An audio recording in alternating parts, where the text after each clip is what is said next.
Hyper conjugation है क्या कि भाई जो आपका कार्बन हाइड्रोजन का सिग्मा बॉन्ड है, कार्बन हाइड्रोजन का सिंगल बॉन्ड होता है, जो सिंगल बॉन्ड होगा उसमें सिग्मा बॉन्ड होगा, और सिग्मा बॉन्ड का साथ वाले कार्बन के साथ वाला जो कार्बन होगा उसके खाली ऑर्बिटल होंगे, उसमें जाके शिफ्ट होना और कैसा बॉन्ड बनाना, पाई बॉन्ड बनाना, उस इफेक्ट को हम क्या बोलते हैं? Hyper conjugation. एक बार फिर रिपीट कर देता हूँ। कन्वर्जन ऑफ, या कन्वर्जन कह सकते हो या शिफ्टिंग कह सकते हो, carbon hydrogen sigma bond single bond into adjacent P orbital या empty orbital of carbon atom to form pi bond, that effect known as the hyperconjugation. तो इसको आप कैसे लिखेंगे कि shifting of carbon hydrogen sigma bond with empty orbital of adjacent carbon atom to form pi bond. इस effect को hyperconjugation बोलते हैं। इसको एग्जांपल के साथ एक्सप्लेन करेंगे। अच्छा, hyper conjugation also known as no bond resonance. अब इसको नो बॉन्ड रेजोनेंस क्यों कहते हैं, उसको अभी एग्जांपल से पहले इसको हाइपर कॉन्जुगेशन को समझेंगे, फिर उसके बाद इस बात पे आएंगे कि इसको नो बॉन्ड रेजोनेंस क्यों कहते हैं। और एक और बात ध्यान रखेंगे, it is permanent effect which help in the stability of carbocation, alkyne की स्टेबिलिटी, अल्काइंस अनसैचुरेटेड की बॉन्ड की स्टेबिलिटी को, और क्या कहते हैं, कार्बोकेटाइन की स्टेबिलिटी को डिटरमाइन करता है या मेंटेन करता है।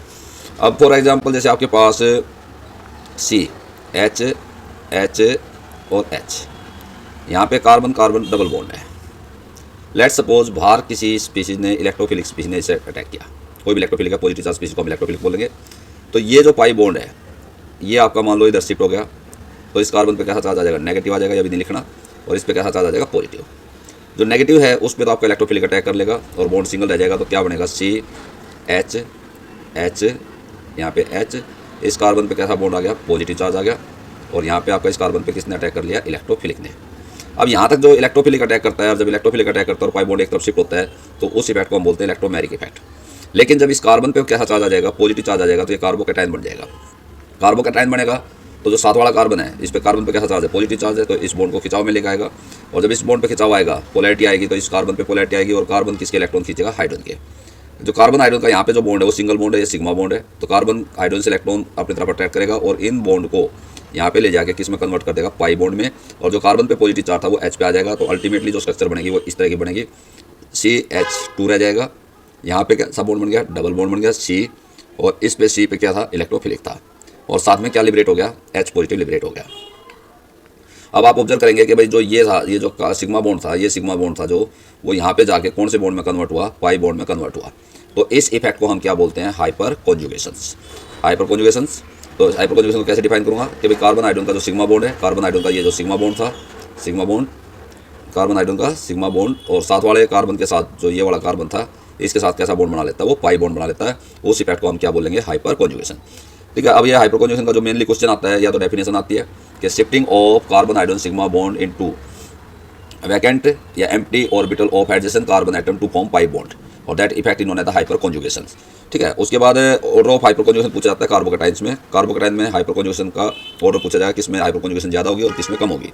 तो आपका ये मिथाइल कार्बोकेटाइन है CH3, यहाँ पे आपका CH3CH2, जिस कार्बन पे पॉजिटिव चार्ज है उसके साथ, जिस कार्बन पॉजिटिव है उसके साथ एक कार्बन है, प्राइमरी कार्बोकेटाइन। जिस कार्बन पे पॉजिटिव चार्ज होगा उसके साथ अगर 2 कार्बन जुड़े हुए हैं तो ये कैसा कार्बोकेटाइन हो गया? सेकेंडरी हो गया। और जिस कार्बन पे पॉजिटिव चार्ज है उसके साथ 3 कार्बन जुड़े हुए हैं तो ये कैसा कार्बोकेटाइन हो गया? टर्सरी। कार्बन पे कैसा चार्ज? Positive charge. ठीक है।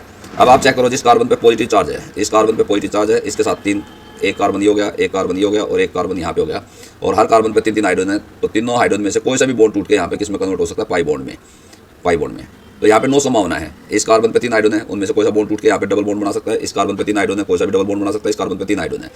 यहाँ पे अगर सेकेंडरी में देखते हो तो सेकेंडरी में आपके भाई 6 संभावना है, तीनों में से कोई सा भी 3 यहाँ से और 3 यहाँ से कोई सा भी टूट के डबल बॉन्ड बना सकता है। इसमें आपकी इस कार्बन पे 3 हाइड्रोजन है और इसमें साथ में कोई एडजेसेंट कार्बन एटम नहीं है, तो इसमें हाइपर कॉन्जुगेशन होने के चांसेस नहीं है। तो ऑर्डर ऑफ हाइपर कॉन्जुगेशन किसमें होगा? सबसे ज़्यादा हाइपर कॉन्जुगेशन किसमें होगा? Order of hyper conjugation. तो सबसे ज़्यादा आपका हाइपर कॉन्जुगेशन होगा टर्सरी कार्बोकेटाइन में, फिर उससे कम सेकेंडरी कार्बोकेटाइन में, उससे कम प्राइमरी में, और मिथाइल में ना के बराबर होगा। तो इस तरह से हम हाइपर कॉन्जुगेशन देखेंगे भाई, ये ऑर्डर पूछ सकते हैं कि किसमें हाइपर कॉन्जुगेशन ज़्यादा होता है, किसमें हाइपर कॉन्जुगेशन कम होता है। ठीक है। तो एक तो ये हो गया आपका हाइपर कॉन्जुगेशन का। दूसरा जो पॉइंट था कि भाई इसको नो बॉन्ड रेजोनेंस क्यों कहते हैं? तो नो बॉन्ड रेजोनेंस इसलिए कहते हैं कि देखो इसमें जो है कार्बन सिग्मा बॉन्ड डीलोकलाइज हुआ है और वो पाई बॉन्ड कन्वर्ट हुआ है। कौन सा बॉन्ड डिलोकलाइज है इसमें, सिग्मा बॉन्ड डिलोकलाइज होकर पाई बॉन्ड। जबकि रेजोनेंस का कंसेप्ट क्या कहता है, रेजोनेंस में जो पाई बॉन्ड के इलेक्ट्रॉन्स है वो मूव करते हैं, ठीक है। इसमें यहाँ पे आपका जो सिग्मा बॉन्ड था वो एक बार मूव किया और किस में चेंज हो गया, पाई बॉन्ड में चेंज हो गया, उसके बाद उसका मूवमेंट नहीं होगा। जबकि आपका रेजोनेंस में पाई बॉन्ड के इलेक्ट्रॉन डिलोकलाइज करेंगे, रिंग के ऊपर डिलोकलाइज करेंगे या बॉन्ड के बीच में डिलोकलाइज करेंगे, तो इसलिए इसको क्या बोला जाता है, नो बॉन्ड रेजोनेंस।